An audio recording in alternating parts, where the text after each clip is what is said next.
Non c'è pace per l'agricoltura padovana, già alle prese con siccità e insetti nocivi. L'ARPAV ha emesso un'ordinanza che blocca l'uso irriguo delle acque dei fiumi Guà, Frassine, Brancaglia, Santa Caterina e Gorzone. Nel bacino potrebbero arrivare le sostanze immesse nell'ambiente durante lo spaventoso rogo che ha distrutto lo stabilimento Isello di Brendola nel Vicentino. I comuni interessati sono Montagnana, Borgo Veneto, Ospedaletto, Este, Vighizzolo, Carceri, Sant'Urbano, Vescovana, Granze, Stanghella, Pozzonovo e Anguillara. Mezza bassa padovana, insomma, dove le segnalazioni di macchie strane sui fiumi, con tutte le ricadute del caso, si stanno moltiplicando. 12 comuni, 80.000 ettari, una situazione difficile nella bassa padovana in cui già oggi le difficoltà dell'irrigazione è una difficoltà imminente in quanto la siccità è alle porte.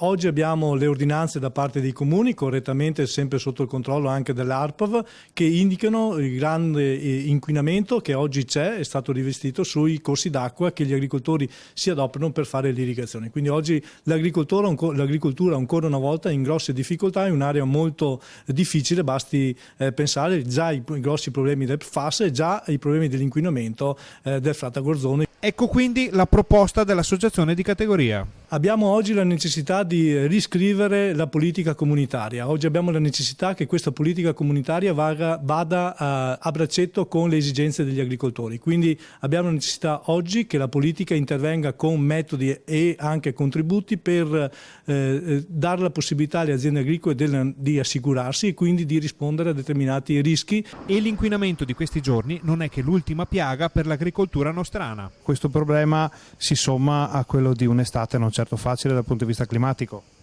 Sicuramente, se ritorniamo anche sotto l'aspetto climatico, l'ha detto bene, perché oggi abbiamo il problema dell'irrigazione e quindi della siccità e dei problemi che oggi abbiamo per irrigare, ma 20 giorni fa avevamo il problema opposto e quindi il problema invece della troppa acqua e quindi dell'asfissia è quello che ci ha portato. Se poi a questo ci aggiungiamo anche le cimici asiatiche, soprattutto su un'area come quella della Bassa Padovana in cui ci sono 300 ettari di frutteti, allora abbiamo capito che la difficoltà del mondo agricolo non è solo nei sistemi, nel problema climatico, ma anche problemi di altre nature.